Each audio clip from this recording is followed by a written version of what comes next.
there. Got it. Hi, Chris. Greetings Nice to here meet you. from Black Lion Audio. Well, this NAMM show Rollback 2023, we're debuting in the 500 series.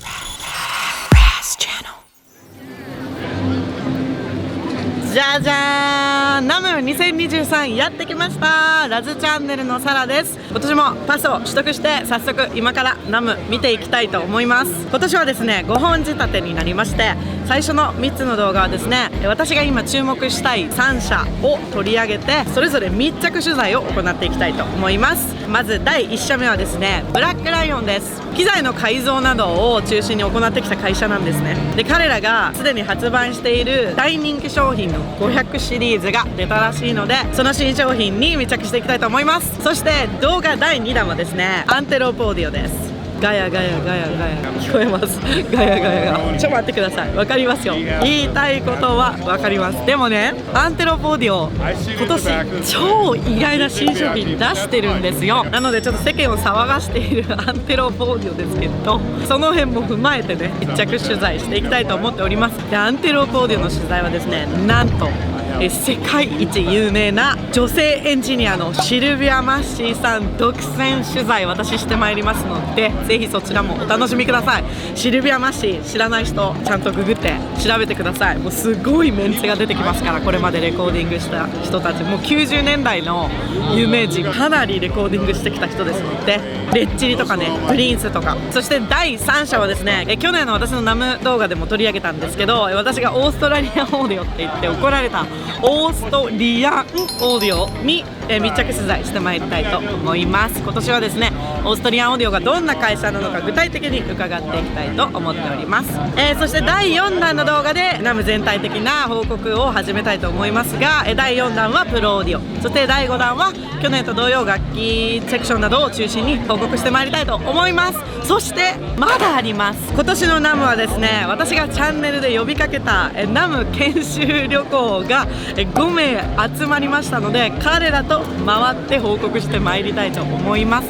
このね研修内容やばいっす。参加してない人泣きますよ。何かと言いますとですね、もちろん普通の機材ショップは回ったんですよ。ハリウッドとかのギターセンターだったりとかね、サマーアッシュとかはそれは回りますよ。でもそんなのさどこのなんか現地案内とかでもできるじゃん。ラズチャンネルは私サラのコネを使いまくって絶対に日本人が自分で来たら経験できないことをやってもらって、何がすごいかヴィンテージキングのですねNAMM前夜祭パーティーに参加してきました。そしてなんと参加してわずか5分で、参加者の方1人がですね6万円から7万円相当する商品なのかな、ルパートニウムの DI を抽選で当てちゃったんですよ。そしてですねここはちょっと配信できるかまだわからない交渉中なんですが、撮影済みでしてなんとですねウェストレイクオーディオに潜入してまいりました。この研修メンバーと一緒にですよ、もう知らない人ググってマジでマイケル・ジャクソン専用ルームがある、クイーンシー・ジョーンズ専用オフィスがある1970年代から続くすごく古いスタジオなんですけど、ウェストレイクスタジオの中に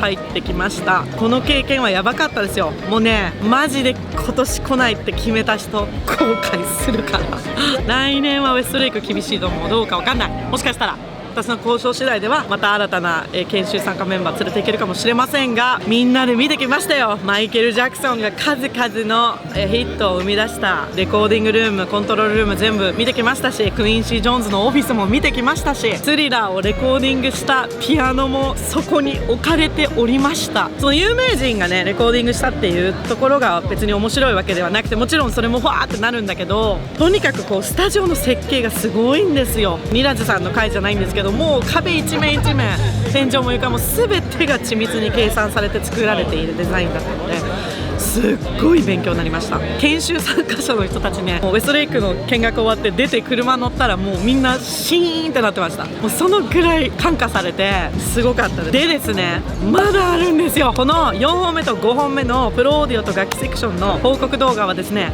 なんと宮地楽器の RPM を取材した時にもちょろっと出演してた宮地楽器 RPM のボス澤田さんと一緒に回って具体的に説明しながら案内してくれるということで、もう澤田さんはもうナム超ベテランですから、これは見逃せない回です。今年もみっちり5本仕立て最後までお見逃しなく、そして今年研修旅行参加できなかったという方はぜひこの動画でね、どんな研修内容だったのかちょろちょろ見せていきますので、もう来年ぜひ来たいという方は来年も確実にやります。なので今からコツコツお金を貯めて本当に来る価値あります。マジでメンバー全員マジで来てよかったってもう初日で言ってました。来年の、ラズチャンネルNAMM音楽研修にぜひ参加していただければと思います。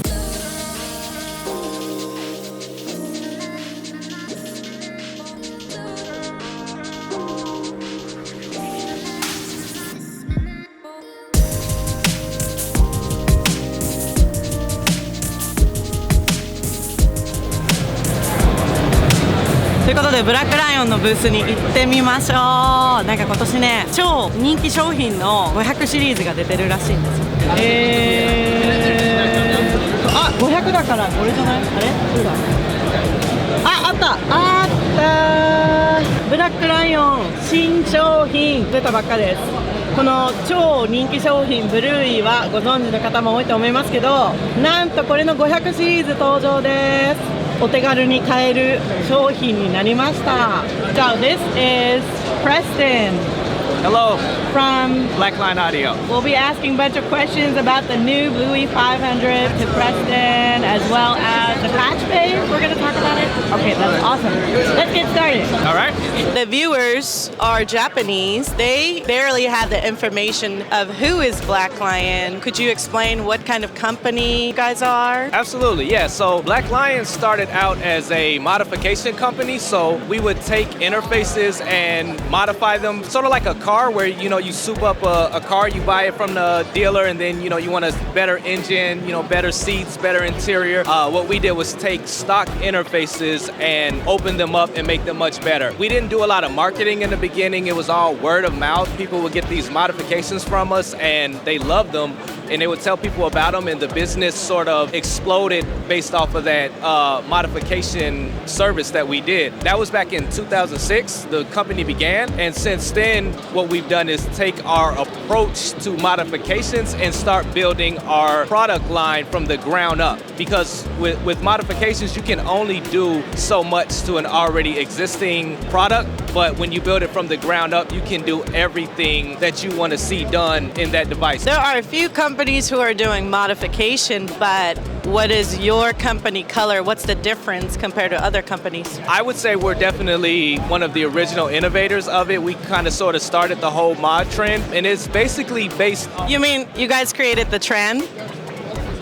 I mean, we were very early. We were very, very early in doing that. I mean, a lot of companies, started doing it after us, and they learned that there was a benefit to this modification thing. And our approach to it basically is to get the best signal path that you possibly can to represent the audio as true to life as possible. So that's what we're always trying to achieve in our modifications. So it's a lot of listening tests. We do technical specifications with our AP audio analyzer, but the final decision is always based on enhancing the experience to a human being, the auditory experience to a human being. So that's how we approach all of our modifications. We want to make sure expert ears are pleased with the results. So to do this accurate modification, I heard Bluey, one of your best-selling products, you guys went to Chris' studio directly and took his piece of gear out, opened it and analyzed it, like documented everything to make a perfect, how can I say, copy?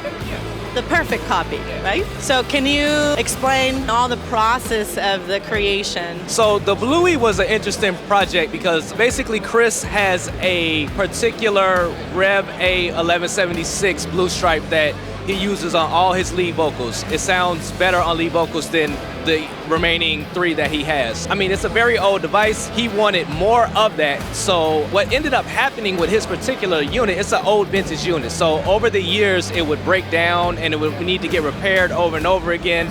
A lot of the old vintage parts were not available anymore. So it ended up being modified by accident, basically, out of necessity more to keep it working. So us being a modification company and having a good relationship with Chris, he reached out to us because he knows we understand these modifications to devices. So we flew out to his studio, we popped it open. He was very nervous because, I mean, you know, this is his number one, exactly, yeah, this thing is irreplaceable. Luckily, he trusted us enough to really dive into it and figure out what made it work. And what we found was the device had replacements that weren't perfect, odd values, you know, stuff that wasn't necessarily the original intent of the device, which made the device very original and quirky almost. So we were able to understand what was involved in that, and we went into the R&D process and recreated the quirkiness of that one unit and made it available to everyone. That is very interesting. So it's not a regular 1176 copy, just specifically Chris 76 Hitmaker copy, right? Absolutely, yeah. So it's a one-of-one that now everyone has access to. Bluey's sound, what kind of sound is it? It has a special texture and grit that it adds to the source, that basically any source that you send through it automatically makes it sound like the lead. So when you're putting a vocal through it, you need that vocal to shine. It's that grit and texture and excitement that it adds to the signal that really makes the Bluey special. That's what I exactly thought when I listened to the sound. Nice. When did you guys release? It was a few years ago, yes. Why do you think it's so popular? I mean, it's such a classic device that a lot of people understand, and it's a special one-of-one that has more grit and, you know, special sauce that to impart on any signal. So everyone that I've ever talked to absolutely loves it. There's a reason that Chris loves it. I mean, it was his ear that identified it as something special. So, I mean, that expert ear was able to, you know, realize that, and now we all get to benefit from that. So after you guys finished the making Bluey, how was his reaction, Chris' reaction, compared to his original one and your recreation? Yeah, so there were a couple revisions we had to go to. We didn't get it perfect right out the gate. We had to make some adjustments and send it back to him a couple different times. He was like, it's close, but, you know, not quite there. So, I mean, that was a benefit. I mean, we wanted to get it right. So we went straight to the source, and after a couple different rounds of revisions, we sent him the last final prototype, and he was like, don't change anything else, this is it. So you guys got the A+ perfect, right? So you guys released 500 series of Bluey finally, called Bluey 500. I listened to the sound from your Black Lion YouTube. I thought you don't need to buy the Bluey itself anymore. That's how I felt. Like, it's so powerful. I want to know the difference of Bluey and Bluey 500. If you already have a 500 series rack and, you know, you're looking for mono compressor, the Bluey 500 is a no-brainer. When it comes to like the differences between the original version and the 500 series version, the input, output, and detector circuits are 100% identical. We had to make it 2 spaces because we couldn't fit those chunky transformers inside of the unit without making it 2 spaces. So we wanted it to be a 1-to-1 copy of the Bluey rack mount version. The only difference is a slight difference in the power supply out of necessity of the 500 series format, because the 1176s require a 30 volt rail and all lunchboxes are 16 volts. So we just had to boost that power up a bit, but everything else 99% the same. You know, we kept working on it until we couldn't tell the difference between the Bluey 500 and the Bluey rack mount version. It's the, you know, little brother that, you know, can do everything that the big brother can do. I like it, exactly, little brother. Is Chris gonna come here often, or is this the only time? Yeah, if you want to come there, yeah. I mean, Yeah? I don't know what Chris is gonna do, so. バイス、クリス本人がいて、ちょっと今プレストンに直接話をできないか交渉してもらってます。プレストン頑張って、頑張って交渉して。Where is my Bluey? It's right there. Got it. Hi, Chris. Greetings Nice to here meet you. from Black Lion Audio. Well, this NAMM show Rollback 2023, we're debuting the Black Lion Bluey in the 500 series. Okay, for all you people with less real estate for your gear, it's the perfect companion now. So I have like the first pair, and they sound just like the big ones. So we're happy to show these now this year. So another exciting development addition to the Black Lion Audio line. So come check it out here. I saw there's a go-to setting of Chris? Special go-to setting that we include with a little card in the Bluey. I have it though. It says 30 in, 18 out, attack 3, release at 7. No mix level, 4-to-1 ratio. Bluey has this special feature that the original 1176 doesn't have. Can you tell me about it? Yeah, so we wanted to keep the Bluey as close to the original as possible, but we did add one feature that we think is just really important for modern recording, which is the mix feature. You want to be able to, do parallel compression on the fly, and that's the only deviation we made, but everybody loves that feature, so it was a very good addition to the product. The Bluey also copied the miswire part as well, right? Like the attack and release was kind of opposite. 500 is backwards again? Same, it's exactly the same, yeah. It's the same? It works exactly as the rack mount does. All the settings, the attack and release is identical to the Bluey rack mount version. When you bring it to slow, like a larger number, it's a faster attack. The release works exactly the same as a traditional 1176, and the attack works in the opposite of a traditional 1176. It's only attack. Okay, I thought the release as well. So yeah, don't miss that part, right? Like you're doing it like, why is it opposite? We hope that, at the end of the day, people are going to listen to whatever the sound sounds best anyway. So whether it's all the way left or all the way right, whatever sounds best to you, that is the spot to land. Now let's talk about other products. B172A. This is like a hybrid product, right? Yes. There's that classic compression technique where you take a FET style compressor into a optical compressor.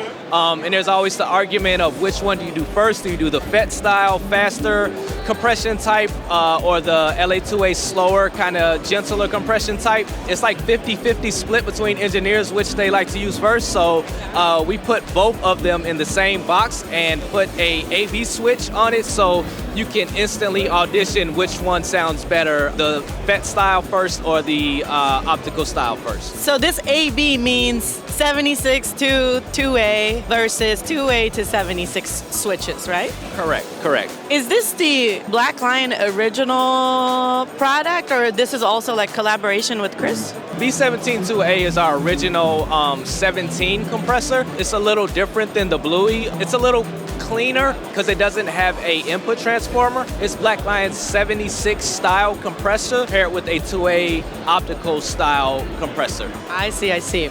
Now let's talk about the patch bay. So this is the new release of this year? Yes, so we're debuting the PBR-TT patch bay, which is a 96-point gold-plated patch bay. We have DB25 connectors in the back. We actually custom make these jacks because, we tried to use some readily available jacks and they weren't standing up to the rigors of studio use, plugging in and out of them, so we wanted something really robust.